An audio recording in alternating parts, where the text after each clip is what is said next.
The crystal vase exploded against the wall, mere inches from my head, sending shards skittering across the marble floor of our mansion's grand foyer. Behind me, my untouched 18th birthday cake sat on the dining table, its candles still smoldering. "You ungrateful brat!" Diana, my stepmother of 6 years, shrieked. "After everything we've done for you, you dare say you want to study art instead of business?" My hands shook, but I held my ground. "Grandma always supported my art." Diana's lips curled in disdain. "Your grandmother is dead," she spat. "And thank God for that. She was the only one filling your head with those ridiculous dreams. This family runs Bolton Industries, not some pathetic art gallery." In the corner, my father swirled his whiskey in silence. He hadn't said much since marrying Diana, not since Grandma Rose died 2 years ago. The father who once snuck into my room to admire my sketches had vanished, replaced by this shadow of a man. "Dad," I pleaded, searching his face. "Please. You know this is what I've always wanted." He took another sip, avoiding my eyes. Diana stepped forward, her designer heels tapping against the marble. "Your father agrees with me. You're 18 now, Emma. Time to grow up and accept reality. Either you join the company, or what?" A slow, cruel smile spread across her face. "Or you leave. Take your sketches and your childish dreams and get out of my house." "This isn't your house," I said quietly. "It was Grandma Rose's." "Wrong." Diana let out a cold laugh. "Your father inherited everything when that old witch died. And since I'm his wife, it's mine now. So what's it going to be, Emma? Business school or the streets?" I turned to my father one last time, searching for a trace of the man who once told me I could be anything. He drained his glass and turned away. With trembling fingers, I pulled the acceptance letter from the Florence Academy of Art from my pocket, the school Grandma Rose always encouraged me to attend. I held it up, then slowly, deliberately, tore it in half. Diana's victorious smirk faltered as I turned toward the grand staircase. "Where do you think you're going?" "To pack my bag," I said, my voice steady. "I choose the streets." Diana scoffed. "You won't last a week. You've never worked a day in your life." 20 minutes later, I stood at the mansion's front doors with nothing but a backpack, some clothes, my sketchbooks, and a small wooden box Grandma Rose had given me before she died. "Open it when you really need it," she had whispered. Diana watched from the doorway, arms crossed. "Don't come crawling back when reality smacks you in the face." As the heavy doors slammed shut behind me, I heard my father speak for the first time that evening. "Diana, maybe we should." "Shut up, Charles," she snapped. "I knew what I was doing when I married you. That brat was the last obstacle between us and everything your mother left. Good riddance." I walked down the long driveway, past the manicured gardens Grandma Rose had loved so much. At the gate, I turned for one last look at Bolton Manor, the only home I'd ever known. The wooden box in my bag suddenly felt heavier. What I didn't realize then was that Grandma Rose had left me far more than memories. And in exactly 2 years, Diana would learn just how badly her perfect plan had failed. The first 6 months were exactly as hard as Diana predicted. I couch-surfed between friends' houses until their parents started asking questions. I juggled 3 jobs, barista in the morning, waitress by day, night clerk at a rundown hotel. Exhaustion made it nearly impossible to draw anymore. Then, one rainy night, alone in my tiny rented room above a laundromat, I finally opened Grandma Rose's box. My hands trembled as I lifted the lid, expecting jewelry or old letters. Instead, I found a sealed envelope and a small golden key. "My dearest Emma. If you're reading this, then things have happened just as I feared. Diana never fooled me. I saw through her the moment your father brought her home. A woman who measures life in dollar signs will never understand the worth of a dream." Tears blurred the ink as I read on. "But I made preparations, my darling girl. The enclosed key opens safety deposit box number 247 at First Metropolitan Bank. Everything you need is there. And Emma, never forget, life's greatest masterpieces take time to reveal themselves. All my love. Grandma rose. The next morning, I walked into First Metropolitan Bank, clutching the golden key. The bank manager's expression shifted the moment he saw it, recognition, and something else. Respect. Miss Bolton, he said, straightening. We've been expecting you. Inside the safety deposit box, I found another letter, this one from Grandma's lawyer, Mr. Callahan. Alongside it were stacks of legal documents, property deeds, and stock certificates. My hands trembled as I unfolded the letter, my heart pounding. Grandma Rose had been far more cunning than anyone realized. While the world believed she had left everything to my father, she had secretly transferred the bulk of her fortune into a trust under my name years before her death, a trust that would mature on my 20th birthday. The mansion. The estate. Controlling shares in Bolton Industries. Even her personal art collection, worth millions. In 18 months, it would all be mine. When I met with Mr. Callahan later that day, he confirmed what I had barely dared to believe. Your grandmother saw through Diana from the beginning, he explained. She knew the influence she would have over your father, so she took steps to protect you, and the family legacy. The trust is airtight. No one can contest it. Does my father know? I asked, my voice barely above a whisper. He shook his head. No one does. That was the point. Your grandmother wanted you to have time, to find your own path before this responsibility fell to you. Then he handed me another envelope. This was meant to be delivered today. Inside, I found a paid tuition letter for the Florence Academy of Art. A living stipend. Apartment arrangements in Italy. All taken care of through the trust. Your grandmother believed in your dreams, Miss Bolton, Mr. Callahan said with a smile. She just wanted to make sure you had the chance to pursue them, on your own terms. That night, I booked my flight to Florence. As the plane lifted off, I imagined Diana and my father, still believing they had won. Still living in what they thought was their mansion. They had no idea that in 18 months, everything would change. Florence transformed me. I spent the next year and a half immersed in art, finding my voice, sharpening my skills. But I didn't just study painting, I learned business, too. Grandma's trust manager tutored me in finance and corporate strategy. I studied Bolton Industries from afar, tracking its movements, preparing for the day I would take control. I was no longer the scared teenager Diana had tossed onto the streets. Then, a week before my 20th birthday, I received an email from Mr. Callahan. The papers are ready, Miss Bolton. Shall we proceed with the eviction notice? I stared at the screen for a long moment, then smiled for the first time in 2 years. Yes. It's time to go home. I arrived at Bolton Manor on the morning of my 20th birthday, standing at the gates I had once walked away from with nothing but a backpack and a broken heart. Not anymore.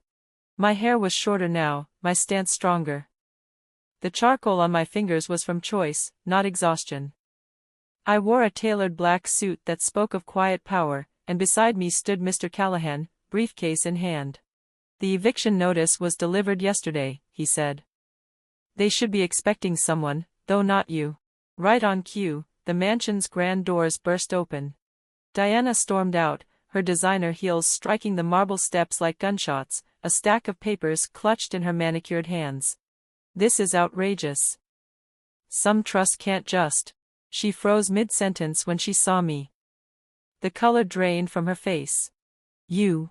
Hello, Diana, I said smoothly. Like what I've done with my hair? Her jaw tightened. You're behind this.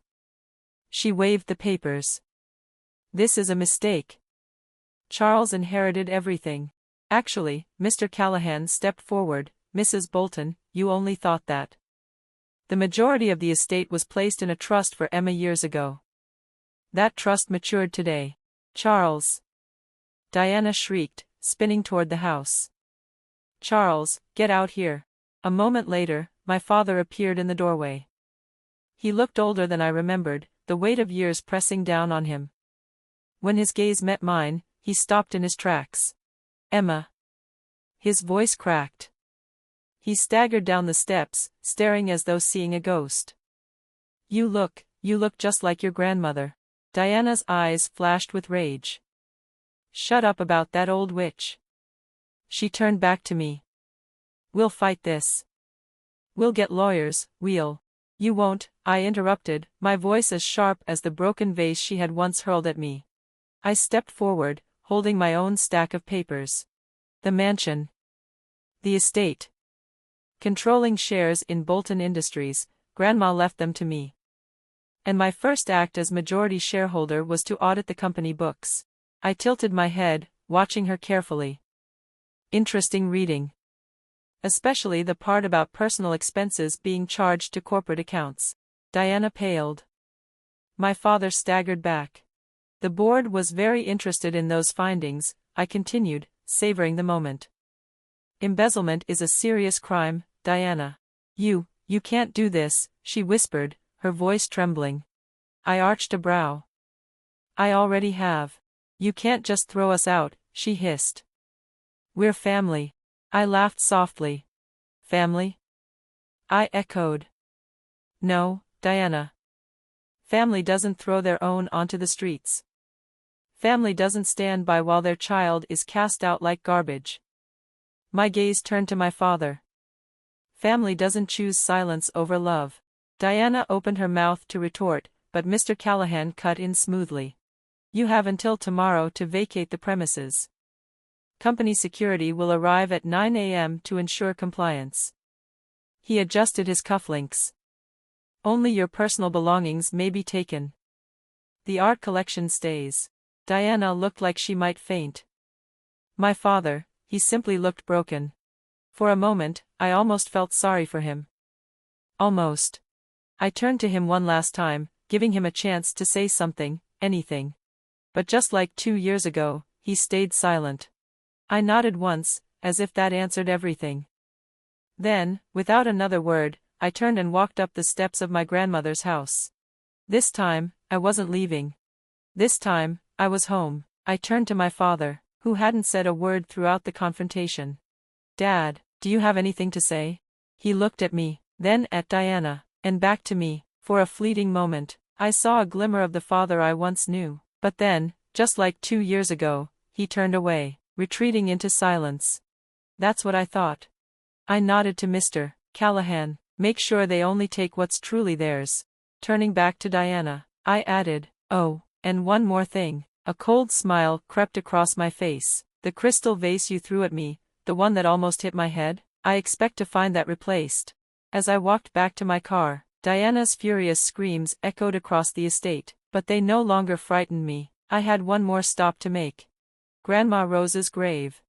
I laid a bouquet of her favorite roses against the headstone and sat beside her, sketchbook in hand. My fingers traced her name, and I whispered a quiet thank you. Then I pulled out my latest sketches to share with her. After all, she had taught me that the greatest art often arises from pain. And the greatest revenge? Living well. 1 year later, I stood in the newly renovated East Wing of Bolton Manor, now transformed into the Rose Bolton Art Gallery. Floor-to-ceiling windows bathed the space in warm light, illuminating dozens of paintings. Some were from Grandma's private collection, others were works by emerging artists I had discovered in Florence, and a few were my own. The opening gala was in full swing. Board members mingled with art critics, while students from the Bolton Arts Fellowship program, funded by the company's profits, showcased their work. Grandma Rose would have loved it all. Miss Bolton, my assistant, Sarah, said, appearing at my elbow, your father is here. I turned to see him standing awkwardly by the entrance, looking older and smaller than I remembered, but sober. After the eviction, Diana had filed for divorce the moment she realized there was no longer any money to squeeze from him. Last I heard, she was in Palm Beach, trying to sink her claws into another wealthy widower. Let him in, I said softly. He walked through the gallery slowly, pausing at each painting. Finally, he reached the centerpiece, my latest work, a portrait of Grandma Rose in her garden, surrounded by her beloved roses. You captured her perfectly, he said, his voice thick with emotion. He turned to me, Emma, I don't. I held up a hand. If you're here to apologize, save it. 2 years of silence can't be fixed with a simple sorry. He nodded, tears welling in his eyes. I know, I don't deserve forgiveness, but your grandmother, She always said you had her heart, her ability to see beauty, even in broken things. He pulled something from his jacket, a small, worn piece of paper. I kept this, he murmured, handing it to me. It was one of my earliest drawings, a crayon sketch of him and me in Grandma's garden. Across the top, in his familiar handwriting, were the words, "My little artist." I was a coward, he admitted, his voice barely a whisper. I let Diana poison everything good in my life because I was afraid of being alone. But you're stronger than I ever was. I looked down at the drawing, memories flooding back of the father who used to proudly display my art in his office before Diana dismissed it all. Finally, I spoke. The fellowship program, I said, we need someone to mentor the business students, teaching them how to balance creativity with commerce. He blinked in surprise. The position is yours if you want it, part-time only, and you'll report to the board, not to me. His eyes brimmed with tears. Thank you, Emma. Don't thank me yet, you'll have to earn back trust, mine and the company's. It won't be easy. I understand. As he walked away, I turned back to Grandma's portrait, the gallery lights catching the golden nameplate beneath it. Rose Bolton, the woman who taught me to paint my own future. Mr. Callahan appeared beside me, smiling. Your grandmother would be proud, he said, not just of the gallery, but of how you've turned the company around. Profits are up 40% since you took over. Because I remembered what she always said. I smiled softly. Business, like art, is about seeing the full picture. Speaking of which, I handed him a document. The paperwork for the Rose Bolton Arts Foundation. I want to establish scholarships for young artists who need support. I touched the crystal necklace resting against my collarbone, the one made from the shards of the vase Diana threw at me. Like a certain young woman once did? Callahan asked knowingly. Exactly, I replied, a sense of fulfillment washing over me. Because sometimes, the most broken pieces make the most beautiful art. That night, after the guests had left, I sat in Grandma's garden with my sketchbook. The roses she planted were in full bloom, their scent filling the air. In the distance, warm lights glowed from the gallery windows. And in the old study, now my father's office, a single lamp burned late as he worked on the fellowship program. On my lap lay a new letter, ready to be sealed in a safety deposit box of my own. Dear future artist. Sometimes, life's greatest masterpieces take time to reveal themselves. After all, that's what Grandma Rose taught me. True legacy isn't just about what we inherit, it's about what we choose to pass on.